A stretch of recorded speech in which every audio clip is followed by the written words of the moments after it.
Hello everyone, welcome to the Learning Platter CS for the day 8 class of the Mission HTET. In this class, we are going to discuss previous year questions related to MS PowerPoint.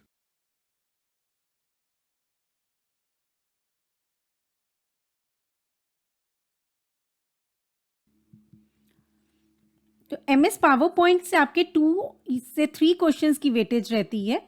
2017 में 2 questions आए थे, 2018 में 3, 2019 3 and 2020 में 2। ठीक है, तो 2 से 3 questions आपके क्या हैं रहते हैं MS PowerPoint से। टोटल आपके 60 क्वेश्चंस होते हैं, उसमें से अप्रॉक्स 8 to 9 क्वेश्चंस आपके आ रहे हैं MS ऑफिस से। ठीक है, तो आप उसके अकॉर्डिंग क्या कर सकते हैं, स्टडीज अपनी कर सकते हैं। देखिए, प्रीवियस ईयर क्वेश्चंस डिस्कस करने से हमें क्या पता चलता है, फर्स्टली नंबर ऑफ क्वेश्चंस कितने आ रहे हैं। ठीक है, नंबर ऑफ क्वेश्चंस अकॉर्डिंगली हम प्रेफरेंस दे सकते हैं डिफरेंट सब्जेक्ट्स को। और सेकेंडली आपको पता चलता है क्वेश्चंस का पैटर्न। ठीक है, पैटर्न पता चलता है क्वेश्चन का कि किस तरह के क्वेश्चंस आ रहे हैं किसी पर्टिकुलर सब्जेक्ट से। ठीक है, ऐसा कुछ ज़रूरी नहीं है कि हमेशा उसी तरह के क्वेश्चन आएंगे, लेकिन हमें पता चल जाता है कि कुछ इंपॉर्टेंट टॉपिक्स के बारे में पता चल जाता है। हमने सब्जेक्ट सारे कवर करने हैं, उससे कुछ मत फ़र्क नहीं पड़ रहा कि कौन से किस सब्जेक्ट से कितने क्वेश्चन आ रहे हैं, सब्जेक्ट आपने सारे कवर करने हैं। ठीक है, लेकिन ये हो जाता है कि हम प्रेफरेंस दे सकते हैं। और पैटर्न से क्या हो जाता है, टॉपिक्स हमें सभी कवर करने हैं, लेकिन जिस तरह के क्वेश्चंस प्रीवियस ईयर में आए हुए हैं वो टॉपिक्स आपने ज़रूर अच्छे से कवर करने हैं। ठीक है, तो दो चीज़ों पे आप इन दो चीज़ों को समझते हुए प्रीवियस ईयर क्वेश्चंस से, ठीक है, आगे अपनी स्टडीज़ को कंप्लीट करेंगे।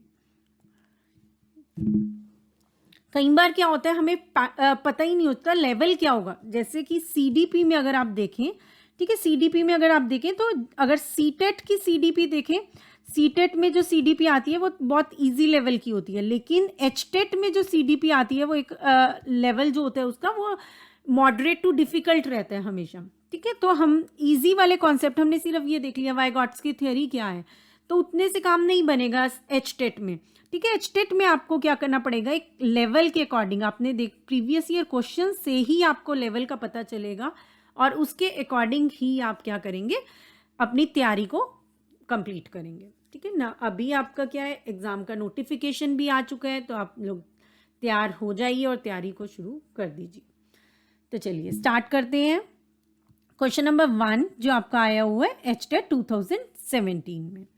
In MS PowerPoint 2007, appropriate option to tile all program windows, to tile all open program windows side by side on the screen is. And the options are window cascade, window fit, window arrange all, window move. तो चलिए practically ही इसे एक बार देख लेते हैं। देखिए, जो view tab है, व्यू टैब में आपके पास है विंडोज ग्रुप। ये आपके पास विंडोज ग्रुप, इसमें अदर ग्रुप्स कौन से हैं, presentation groups, master views, show, zoom, colour, grey scale, window और मैक्रोज। ठीक है, ये सभी आपके क्या है, व्यू टैब में ग्रुप्स हैं। ग्रुप्स में आपके फर्दर क्या हैं, ये ऑप्शंस हैं। ठीक है, कमांड्स हैं। तो अब यहाँ पे विंडो में arrange all, cascade, move, split, new window या स्विच विंडोज हैं। इसमें से अब आपके पास क्वेश्चन किया कि अगर हमें इकट्ठा एक ही स्क्रीन पे, अगर हमें सभी जितने भी विंडोज ओपन हैं MS पावर पॉइंट की, जिस भी पर्टिकुलर हम इसमें वर्क करें पावर पॉइंट में, तो यहाँ पे सिर्फ पावर पॉइंट की बात की जा रही है कि सभी ओपन जो हैं आपके प्रोग्राम विंडोज, उन्हें इकट्ठा ओपन करना है साइड बाय साइड। तो कौन सी ऑप्शन आपकी करेक्ट है इनमें से। ठीक है, तो चलिए देख लेते हैं। अगर हम अरेंज ऑल में, यहाँ पे आपके हम देख सकते हैं कि 2 हमारे क्या ओपन है, पावर पॉइंट के प्रोग्राम्स ओपन है। ठीक है, अब हम अरेंज ऑल पे क्लिक करते हैं तो देखिए आप यहाँ पे आपके पास क्या हुआ, एक ये विंडो जिसमें हम अभी वर्क कर रहे थे और ये ऑलरेडी जो ओपन थी, दोनों विंडोज आपकी क्या हो गई, इकट्ठे ओपन हो गई एक ही स्क्रीन पर। ठीक है, to tile all open program windows side by side on the screen. तो अब हम इसे क्लोज कर देते हैं। And this is our window. ठीक है, तो यहाँ पे आपके पास क्या है, arrange all is the correct answer. Windows arrange all. Cascade से आपका क्या होता है, बेसिकली जितनी भी विंडोज ओपन है वो सभी आपको दिख जाएंगे अपनी स्क्रीन पे, ठीक है, जितने भी विंडोज, ये जरूरी नहीं है कि पावर पॉइंट की हो, ठीक है। See all your open windows overlapped on the screen, और ओवरलैप्ड होंगी, ठीक है। इस केस में आपकी ओवरलैप्ड नहीं थी, सभी को आप इकट्ठा एक बार में देख सकते थे अरेंज ऑल में, और सिर्फ पावर पॉइंट की अरेंज हो रही थी। कैस्केड में जितनी भी आपकी ओपन है विंडोज वो सभी ओवरलैप्ड हो जाएंगी स्क्रीन पर, सभी आपको दिख जाएंगे, ठीक है। न्यू विंडो से आपके पास जिस भी फाइल में आप वर्क कर रहे हैं उसी की एक और कॉपी क्रिएट हो जाएगी। अगर हम न्यू विंडो करते हैं, देखिए यहाँ पे 8,2 आ गया, सॉरी .2, ठीक है। तो यहाँ पे आपके पास क्या है, उसी की एक और कॉपी क्रिएट हो गई, ठीक है। यहाँ पे 8:1 था, ये 8:2 हो गया, ठीक है।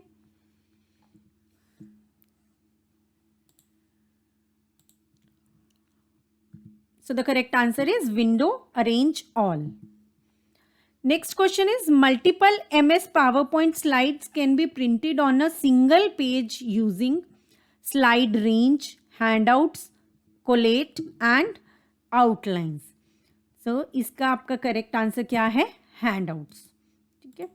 देखिए जब भी हम ये, अगर आपके पास कोई भी डॉक्यूमेंट है, Ctrl+P हम करते हैं तो प्रिंट स्लाइड रेंज से तो क्या होगा, बेसिकली कहाँ से कहाँ, कौन सी स्लाइड हम लेना चाहते हैं। So suppose if I right 1 to 10, तो मेरी रेंज क्या हो जाएगी, 1 to 10 स्लाइड्स की मैं क्या लेना चाहती हूँ, प्रिंट आउट लेना चाहती हूँ, ठीक है। उसके बाद हम क्या डाल रहे हैं, कोलेट में आपके पास बेसिकली क्या होता है, अगर आपको एक से ज़्यादा कॉपीज लेनी है, ठीक है, एक सेकेंड, अगर आपको क्या करना है, एक से ज़्यादा कॉपीज लेनी है, जो ये स्लाइड्स हैं, सपोज मैं 10 स्टूडेंट्स को डिस्ट्रीब्यूट करना चाहती हूँ, ठीक है, 10 स्टूडेंट्स को डिस्ट्रीब्यूट करना चाहती हूँ ये मैं कॉपीज इन्हीं स्लाइड्स की, ठीक है। तो मैं क्या कर रही हूँ, 1 2 3 4 5 6 10 स्लाइड्स हैं अगर, तो मैं first slide, second slide, third slide, fourth slide इस तरह से लेना चाहती हूँ, या मैं 10 कॉपीज, ठीक है, या मैं 10 कॉपीज सबसे पहले सिर्फ फर्स्ट स्लाइड की लेना चाहती हूँ, ठीक है। तो कोई भी आपका डॉक्यूमेंट है, सपोज आपका वर्ड है, एक्सेल है, पावर पॉइंट है, या कोई भी और प्रोग्राम है जिसमें आप वर्क कर रहे हैं, तो अगर 10 कॉपीज आप लेना चाहते हैं तो आप क्या कैसे करना चाहते हैं, फर्स्ट कॉपी जो है उसमें सभी पेजेस को लेना चाहते हैं, जैसे 1 to 10, सबसे पहले 1 to 10 पेज हैं तो 10 पेज क्या करना चाहते हैं, एक कॉपी के ले लिए, फिर सेकंड स्टूडेंट को देने के लिए 1 to 10 पेजेस का प्रिंट आउट ले लिया, फिर थर्ड स्टूडेंट को देने के लिए 10 पेजेस का प्रिंट आउट ले लिया, ठीक है। और अदरवाइज सेकंड ऑप्शन क्या होती है, फर्स्ट पेज की ही मैं 10 कॉपीज निकाल लूँ, फर्स्ट पेज की ही मैं पहले 10 कॉपीज निकाल लूँ, फिर सेकंड पेज की 10 कॉपीज निकाल लूँ, और फिर बैठ के उनको अरेंज करूँ, ठीक है। सो ये वाली फॉर्म क्या होती है आपकी, अनकोलेटेड, जो जिसमें हम एक ही पेज को पहले 10 बार निकाल रहे हैं। सो दिस इज अनकोलेटेड, ये ऑप्शन क्या है आपकी, अनकोलेटेड। और ये ऑप्शन जिसमें हम सबसे पहले एक कॉपी निकाल रहे हैं, एक पूरा सेट निकाल ले रहे हैं, फिर सेकंड सेट निकाल रहे हैं, फिर थर्ड सेट निकाल रहे हैं, वो क्या है आपका, collate, that is basically collate, ठीक है। और नेक्स्ट आपकी ऑप्शन क्या बचती है, हैंडआउट्स में आपके पास क्या होता है, हैंडआउट्स में हम एक पेज पे एक से ज़्यादा स्लाइड ले सकते हैं। एक पेज पे हम क्या कर सकते हैं, अगर ये आपका पेज है जिस पे हम प्रिंट आउट ले रहे हैं, तो इस तरह से अगर हम ले रहे हैं, एक पेज पे 4 स्लाइड्स ले सकते हैं, या 6 स्लाइड्स लेना चाहते हैं, तो उसके लिए हम क्या ऑप्शन चूज कर सकते हैं, हैंडआउट्स, ठीक है। So multiple power point slides आप अगर एक पेज पे प्रिंट करना चाहते हैं तो उसके लिए हम ऑप्शन चूज करेंगे हैंडआउट्स। नेक्स्ट आपके क्वेश्चंस हैं जो आपके 2018 में आए हुए हैं। इसमें फर्स्ट क्वेश्चन है, MS पावर पॉइंट 2017 में शॉर्टकट की Shift+F5 किसके लिए यूज की जाती है, ठीक है। तो यहाँ पे ऑप्शंस थी आपकी, start a new slide from the current slide, start the slide show from the first slide, close the running slide show, go back to first slide during slide show. तो यहाँ पे आपका Shift+F5 है, ठीक है। तो देख लेते हैं इसे एक बार, Shift+F5, अब मैं प्रेस कर रही हूँ Shift+F5, तो आप देख सकते हैं कि हम कहाँ पर आए, जहाँ से हमने जिस स्लाइड पे हम थे, करंट स्लाइड, ठीक है, स्लाइड शो कहाँ से शुरू हुआ आपका? करंट स्लाइड से, फर्स्ट स्लाइड से नहीं हुआ। So it means shift plus F5 आपका किस लिए यूज होता है? To start a slide show from the current slide. Next is in MS PowerPoint 2007, shortcut key used to open macro dialog box to run, create or delete a macro is. Shortcut की क्या use होती है open करने के लिए macro dialogue box, जिसके through हम किसी भी मैक्रो को रन, क्रिएट या डिलीट कर सकते हैं। And the options are Alt plus F8, shift plus F8, shift plus M and control plus M। चलिए इसके भी करके देख लेते हैं एक बार। So if I press Alt plus F8, so you can see it opens macros dialog box. ठीक है ना, मैक्रो के लिए इसने डायलॉग बॉक्स को ओपन कर दिया है और यहाँ से हम क्रिएट कर सकते हैं, रन कर सकते हैं और डिलीट कर सकते हैं किसी भी मैक्रो को। ठीक है, तो और अगर मैं शिफ्ट प्लस F8 प्रेस करती हूँ तो उससे कुछ नहीं हो रहा, शिफ्ट प्लस M प्रेस किया मैंने, उससे भी कुछ नहीं हुआ, और कंट्रोल प्लस M किया तो उससे आप देख सकते हैं एक न्यू स्लाइड क्रिएट हो गई, इंसर्ट हो गई। ठीक है, सो एक न्यू स्लाइड को इंसर्ट करने के लिए हम क्या प्रेस कर सकते हैं? Control plus M। सो एक मैक्रो डायलॉग बॉक्स ओपन करने के लिए आपके पास शॉर्टकट की क्या है? Alt प्लस F8, और न्यू स्लाइड क्रिएट करने के लिए, इंसर्ट करने के लिए आपके पास है शॉर्टकट की कंट्रोल प्लस M।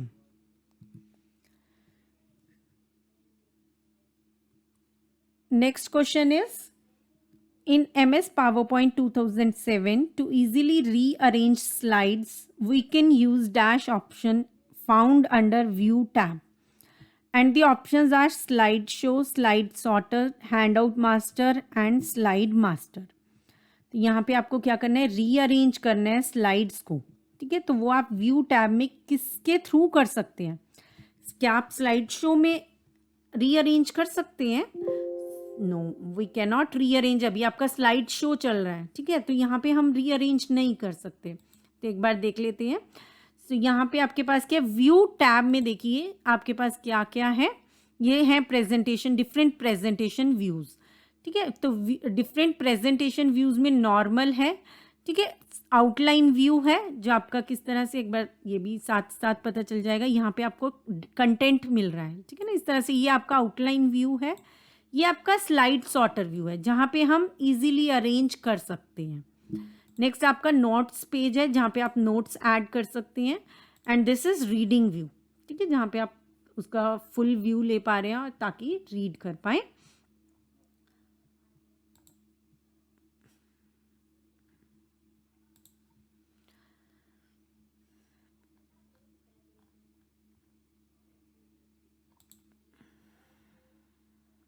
ठीक है, तो यहाँ पे आपके पास ये डिफरेंट व्यूज हैं, normal, outline view, slide sorter, notes page and reading view. तो स्लाइड सॉर्टर की में आप क्या कर सकते हैं? बहुत इजीली आप क्या कर सकते हैं? अरेंज कर सकते हैं अपनी स्लाइड्स को। So the correct answer for this is slide sorter. And next we have questions which came in 2019. First question is, in MS PowerPoint 2007, after clicking dash button, we can use arrow keys to move the splitter which separates the different sections of the current window. ठीक है, तो यहाँ पे आप कौन से button पे click करेंगे तो आपको, आप एरो कीज को यूज कर सकते हैं ताकि आप स्प्लिटर को मूव कर सकें जो डिफरेंट सेक्शंस को आपके सेपरेट कर रहे हैं। And the different options are move split, ruler, grid lines and fit to window. So here we can see, so different options are ruler, grid lines, fit to window and move split. ठीक है, तो ruler से तो आप देख सकते हैं कि रूलर आपका जो है, ये रूलर है, ये इनेबल हो जाएगा या डिसेबल हो जाएगा, ये आपको विजिबल होगा या नॉट विजिबल हो जाएगा। ठीक है, तो इससे हम हमारा डिफरेंट जो पोर्शंस हैं उसमें हम कुछ नहीं कर पा रहे। ग्रिड लाइन से बेसिकली क्या होता है, देखिए आप यहाँ पे स्क्रीन पे देख पा रहे हो, तो ग्रिड लाइंस आपके पास आ गई, ठीक है। सो और फिट टू विंडो से क्या होता है, फिट मतलब इस तरह से स्पेस आपका क्या हो जाए, zoom your presentation, this is zoom your presentation so that slide फिल्स the window, ठीक है। तो इस विंडो में स्लाइड जो है वो पूरी तरह से एडजस्ट हो जाए, उसके अकॉर्डिंग जो स्पेस है वो चीज़ सेट कर देना, ठीक है। तो that is basically fit to window. Zoom में हम बड़ा कर देंगे या छोटा करेंगे, जूम इन जूम आउट कर रहे हैं तो अकॉर्डिंगली, और फिट टू विंडो में आपका ये फिट हो जाएगा, विंडो में एक्स्ट्रा स्पेसेस नहीं लीव होंगे, ठीक है। नेक्स्ट आपके पास एक ऑप्शन होती है मूव स्प्लिट। मूव स्प्लिट आप अगर पढ़ पा रहे हैं, नहीं तो आप अपने डेस्कटॉप पे या लैपटॉप पे ओपन करके देख सकते हैं। इट मूव्स द स्प्लिटर, ये आप इसकी हेल्प से आप क्या कर सकते हैं, मूव कर सकते हैं स्प्लिटर्स को, जो क्या कर रहा है, सेपरेट कर रहा है different pains of the window, different, जैसे यहाँ से ये आपका क्या है, डिफरेंट है, तो यहाँ पे आप क्या कर सकते हैं, अगर हम इस पे मूव स्प्लिट पे क्लिक कर रहे हैं तो हम यहाँ इंक्रीज या डिक्रीज कर सकते हैं, ठीक है। इसे हम क्या कर सकते हैं, डिफरेंट सेक्शंस जो हैं उन्हें इंक्रीज या डिक्रीज कर सकते हैं। So that is basically move split. So the correct answer for this option, this question is move split. After clicking move split button, we can use arrow keys to move the splitter which separates the different sections of the current window. एक window में आपके different अगर sections हैं तो उन्हें आप arrange कर सकते हैं, कम ज़्यादा कर सकते हैं space after clicking on move split. Next question is, in MS PowerPoint 2007, comment about the selection can be added using new comment options found in comments group under which tab? तो comment में देख लेते हैं एक बार.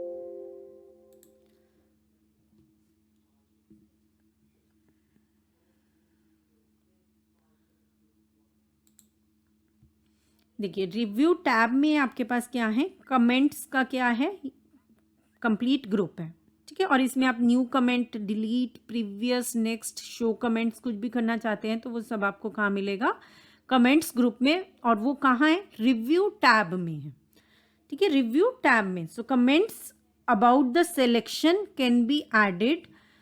अगर कुछ भी select करके आप उसके ऊपर कमेंट ऐड करना चाहते हैं तो आप यहाँ से ऐड कर सकते हैं, ठीक है. तो वो कहाँ है, आपका रिव्यू टैब में है. So the correct answer for this is review tab, ठीक है. तो एक बार रिव्यू टैब में देख लेते हैं और कौन कौन से आपके ग्रुप्स हैं या कमांड्स हैं साथ में. देखिए रिव्यू टैब में अभी ये आपका 2007 नहीं है, 2010 है, ठीक है. तो अभी इसमें रिव्यू टैब में प्रूफिंग में स्पेलिंग एंड ग्रामर है, थिसॉरस है.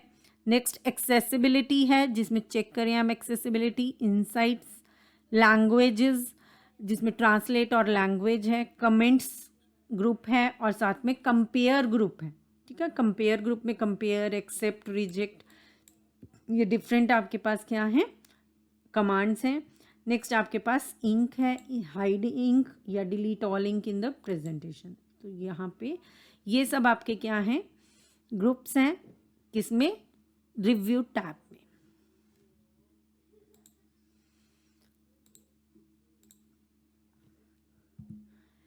Next we have in MS PowerPoint 2007 shortcut की Ctrl+H is use to dash in the document.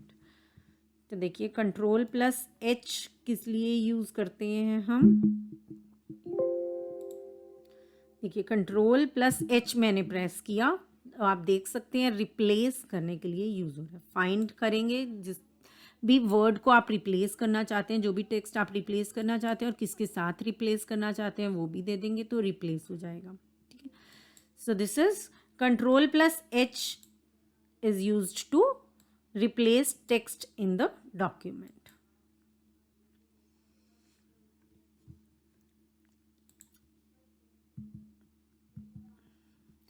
Next है 2020 का question, which of the following is not one of PowerPoint's views. हमने अभी देखा था views के सेक्शन में, ठीक है, डिफरेंट प्रेजेंटेशन व्यूज कौन कौन से होते हैं, slide show, slide view, presentation view और आउटलाइन व्यू आपके ऑप्शंस हैं। इनमें से आपने बताना है कौन सा पावर पॉइंट व्यू नहीं है।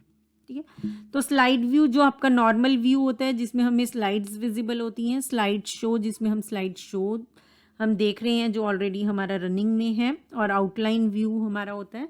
ठीक है, तो ये व्यूज़ तीनों होते हैं और प्रेजेंटेशन व्यू नहीं होता है। प्रेजेंटेशन हम कंप्लीट वैसे ही पावर पॉइंट प्रेजेंटेशन बोलते हैं। ठीक है, तो प्रेजेंटेशन व्यू कोई नहीं होता। So the correct answer is presentation view which is not one of the view of presentation. Next question, which key combination shall insert a new slide in the current presentation in MS PowerPoint? तो हमने ये question में भी देखा था, एक option आई हुई थी कंट्रोल एम। तो कंट्रोल एम आपका क्या करता है, कंट्रोल एम आपका इंसर्ट करता है न्यू स्लाइड करंट प्रेजेंटेशन में। ठीक है, एक बार अगेन इसे हम करके देख लेते हैं। I am pressing control M और आपकी एक स्लाइड इंसर्ट हो गई। ठीक है, तो इस तरह से हम देख सकते हैं कि कंट्रोल एम से आपकी नई स्लाइड इंसर्ट हो जाएगी। ठीक है, so that's all for this video. इसमें आपके पास क्या था, सभी हमने प्रीवियस ईयर क्वेश्चंस डिस्कस किए एमएस पावर पॉइंट से रिलेटेड जो आपके लास्ट 4 ईयर्स में आए हुए हैं। आई होप आपको क्लियर हो गए होंगे सभी क्वेश्चंस। कोई भी आपको डाउट हो तो आप कमेंट सेक्शन में पोस्ट कर सकती हैं।